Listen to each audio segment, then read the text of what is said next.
Harshad Mehta Indian financial history का एक बड़ा नाम, जिनका बचपन आम जैसा ही था। मुंबई शहर में पले बड़े हर्षद का पहला प्यार क्रिकेट था। यही उनका सपना था, लेकिन किस्मत को कुछ और ही मंजूर था। जिंदगी ने करवट ली और हर्षद फाइनेंस की दुनिया में आ गए। शुरुआत छोटी सी एक जॉबर क्लर्क की नौकरी से, जो शेयर मार्केट के रंगीन दुनिया का दरवाजा बनी। साल था 1980, जब इंडियन शेयर मार्केट अभी अपने पैर जमा रहा था। तेज दिमाग और कामयाबी की भूख लिए हर्षद ने इस नई दुनिया को जल्दी ही समझ लिया। सीखने की चाहत और मौके पहचानने के हुनर ने उन्हें आगे बढ़ाया।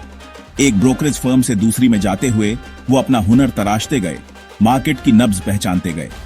किसी को क्या पता था कि ये नौजवान जल्द ही इंडियन फाइनेंस सिस्टम की नींव हिला देगा। 1980 के दशक में हर्षद मेहता का उदय हुआ, न सिर्फ एक स्टॉक ब्रोकर के रूप में, बल्कि एक मार्केट मूवर के रूप में। वो अलग थे, निडर थे, पुराने तरीकों को चुनौती देने से नहीं डरते थे। मेहता जानते थे कि जानकारी ही ताकत है। वो कंपनियों पर रिसर्च करते, छुपी संभावनाएं तलाशते। उनका तरीका था, कम कीमत वाले शेयर ढूंढो और उनके बढ़ने का फायदा उठाओ। वो रिस्क लेने से नहीं डरते थे, ऐसी कंपनियों में निवेश करते थे जिन्हें दूसरे नजरअंदाज कर देते थे। उनका आत्मविश्वास लोगों को अपनी ओर खींचता था। उनकी कामयाबी जबरदस्त थी, जिससे वो शेयर मार्केट के स्टार बन गए। लेकिन इस चमक दमक के पीछे एक तूफान उठ रहा था। 1992 साल भारत के फाइनेंशियल हिस्ट्री में एक टर्निंग पॉइंट साबित हुआ। इसी साल हर्षद मेहता ने एक ऐसा घोटाला किया जिसने देश के फाइनेंस सिस्टम को हिलाकर रख दिया। यह घोटाला इतना बड़ा और पेचीदा था कि सिस्टम की सारी कमजोरियां सामने आ गईं। इस घोटाले के केंद्र में थी लेन देन की एक जटिल जाल, जो बड़ी चालाकी से छुपाई गई थी। मेहता ने रेडी फॉरवर्ड डील का फायदा उठाया, जो बैंकों के बीच शॉर्ट टर्म लोन के लिए होता है। उन्होंने नकली बैंक रसीदों से पैसे लिए और शेयर मार्केट में लगा दिए। कमजोर नियमों और लापरवाही की वजह से बैंकिंग सिस्टम अनजाने में इस घोटाले का हिस्सा बन गया।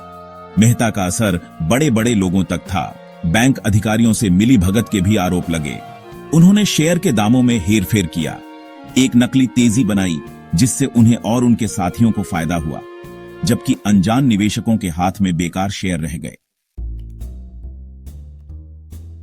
झूठ और हेरफेर पर बना यह ताश का महल हमेशा नहीं टिक सकता था।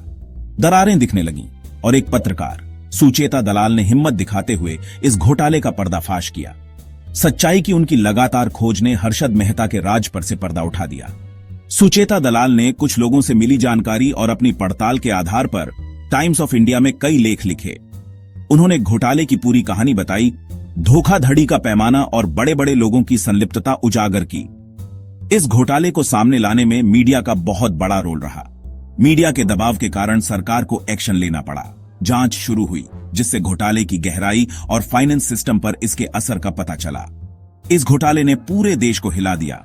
लोगों का शेयर मार्केट और बैंकिंग सिस्टम से भरोसा उठ गया।